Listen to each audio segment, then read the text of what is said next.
Welcome to Fantastic Vision. Please subscribe us before you watch today's video. When ASML was still banning EUV lithography machines from China, people in northeast China suddenly took out an artificial sun. In the spring of 2025, the laboratory of Harbin Institute of Technology threw out a set of explosive data. Their plasma cannon blasted out 43 watts of extreme ultraviolet light, directly piercing the top of the domestic lithography machine. What's more cruel is that this technology actually learned the principle of nuclear fusion, using electromagnetic fields to clamp high-temperature plasma, and creating a miniature sun in the laboratory. ASML engineers broke out in a cold sweat after seeing the parameters. Is this a tokamak device stuffed into a lithography machine? Back in 2018, when the EUV lithography machine ordered by smic was stuck in a Dutch port by the United States, no one could have imagined that the Chinese would take a wild path. At that time, ASML's EUV was like alien technology, and a 250-watt laser plasma light source could carve a 5-nanometer groove on a silicon wafer, while China had to look to the Japanese for even DUV photoresist. The turning point is hidden in the bottleneck list. After Huawei was cut off from 7-nanometer chips in 2022, the Chinese Academy of Sciences took the lead in launching a People's War on Lithography machines. Harbin Institute of Technology played with plasma. Tsinghua University worked on accelerators, and Huawei worked on distributed solutions, which was a modern version of 8 Immortals Crossing the Sea.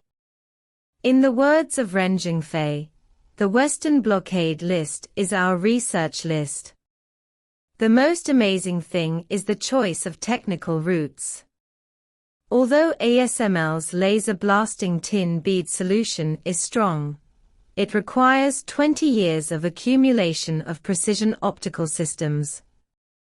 The Chinese team took a different approach.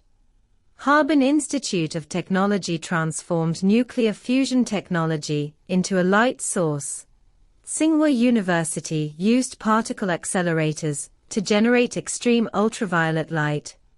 And Huawei was even more amazing, directly creating 6 low-power EUVs to group fight a wafer. This world war of lithography machines is destined to rewrite the rule-book of the semiconductor world. Harbin Institute of Technology's unique skill is to stuff the artificial sun at the nuclear fusion site into the lithography machine. Professor Wang, who is in charge of the project, revealed, "Our discharge plasma is equivalent to installing an electromagnetic cannon on the lithography machine. The high temperature of 43,000 excited by the electric pulse is 3 times hotter than the surface of the sun. It is all thanks to the magnetic confinement device that this ball of violent energy is clamped. Although the equipment occupies 2 basketball courts, it can process 30 wafers per hour, which is enough to feed a 28-nanometer production line. Compared with ASML's laser blasting tin bead solution, although the power of the Chinese version is only 1/6 of that of others, the energy conversion efficiency is 15% higher." The former vice president of R&D of TSMC saw the data and slapped his thigh. "We tried this way back then, but we didn't expect it to be succeeded by the people in northeast China." Huawei's operation is even more amazing. Since a single EUV can't beat ASML, it simply made 6 beggar version lithography machines to cooperate. Each machine has a power of 35 watts, and through the 5G industrial internet, it is like 6 snipers focusing on one target. What's more amazing is that they use double exposure technology to carve out a 5 nanometer circuit with 7 nanometer photoresist. SMIC engineer Lao Li laughed and said, "This is equivalent to carving a miniature version of the Qingming Shanghe 2 with a kitchen knife." Data shows that Huawei's solution can produce 125 wafers per hour, which is less than ASML's 200 wafers, but the construction cost is only 1/3. Yangtze Memory has secretly placed an order for 20 units, and is preparing to build a distributed lithography theme park in Wuhan. Light sources alone are not enough, and the Chinese team is holding back more tricks in the dark. The speed of Shanghai Microelectronics' dual work table exceeds 1.2 meters per second, which is 15% faster than ASML. The high numerical aperture objective lens of the Changchun Institute of Optics, Fine Mechanics, and Physics has a resolution of 0.33 Na. Although it is far from ASML's 0.55 Na, it can be hard to reach 7 nanometers with the help of computational lithography software. The most surprising thing is the RF photoresist of Nanjing University of Science and Technology Optoelectronics, with a yield of 92%.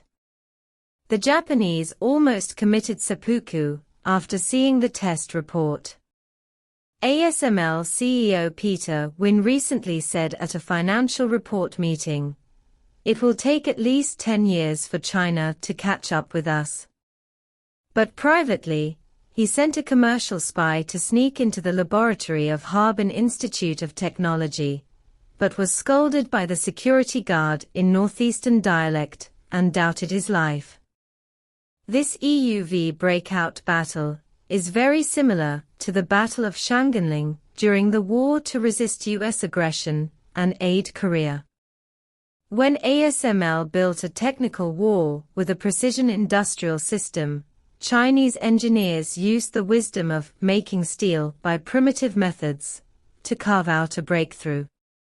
From the plasma of Harbin Institute of Technology to the distributed lithography of Huawei, each technical route is engraved with 4 words: self-reliance. Qian Shuesan once said, "If foreigners can do it, can't the Chinese do it?" Looking at the double work table assembled in the Shanghai Microelectronics workshop, I vaguely saw the drillers of Daking oilfield roaring in the ice and snow. ASML's 0.55 Na objective is not the end, but a beacon tower on the long march of Chinese lithography machines. This war across nanometers will eventually prove that the most sophisticated lithography machine can never carve out the ingenuity of the Chinese nation.